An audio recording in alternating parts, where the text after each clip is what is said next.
Does the government work for us, or do we work for the government? Should government really assume responsibility for social order and individual well-being, or do social order and individual well-being thrive in spite of the government, not because of it? Tonight, government power and personal responsibility. Big government philosophies on the right and the left dictate that the social ills we face demand more big government to address them. In the conservative view, the world is full of moral wickedness, and only laws emanating from a strong central government can ensure that people and the nation behave properly. In the liberal view, the world is filled with individuals who would trample on your natural rights and exploit you and oppress you if given the opportunity. Liberals argue that a strong centralized government can best prevent this from happening. They claim that it is necessary, in fact, for the well-being of people to have a strong government to protect them, and that any opposition to a strong central authority that they say is dedicated to the protection of the weak and the poor is opposition to the weak and the poor themselves. So, too, conservatives claim that any opposition to a centralized legal authority that they say will regulate morality is opposition to morals themselves. Conservatives believe that only the government can protect us, and liberals believe that only the government can bring about the most good for the most people. They're both wrong.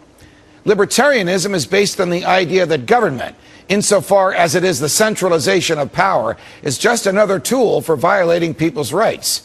And because of the exclusive right to violence that the government holds and enforces, that tool becomes most powerful, a very powerful one, for those who would prefer to maintain their power through force rather than through efficiency or competition, and for those in power who would impose their version of a moral existence on everyone else.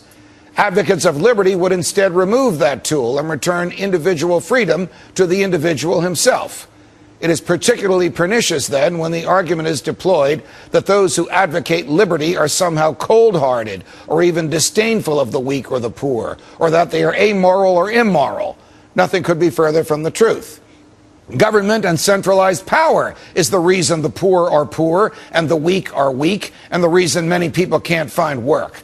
Welfare systems were constructed not to combat social ills. If they were, they've failed miserably. Rather, they were constructed to create dependency among the governed that would tie their health and well-being to the health and well-being of the government.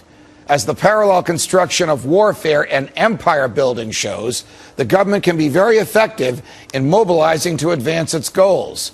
The important thing is never to confuse the government's stated goals with its truly intended goals. For example, government schools aren't failing, they're succeeding in creating citizens who have a broad misunderstanding of history, limited critical thinking skills, and a stifled sense of expression, because this is what the schools were built to teach.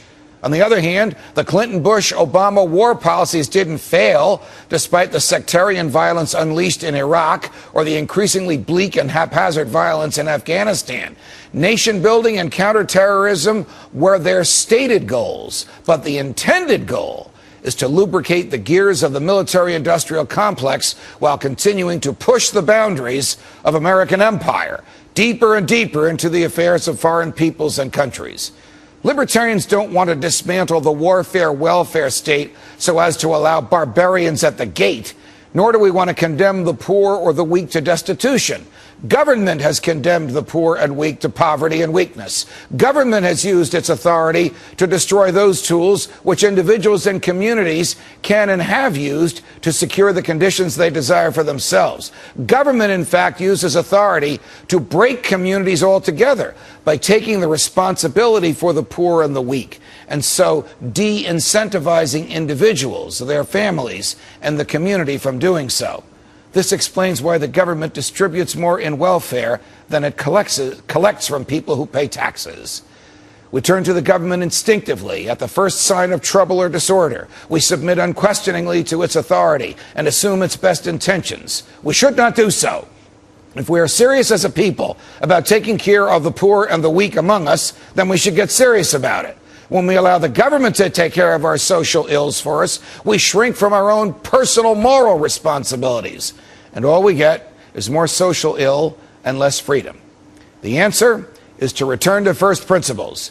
The government should protect us from force and fraud and then leave us alone.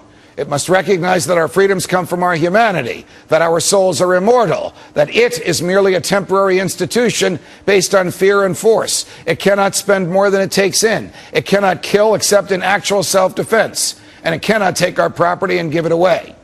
Freedom is the ability to obey your own conscience and free will. Government is fear and force telling you what to do.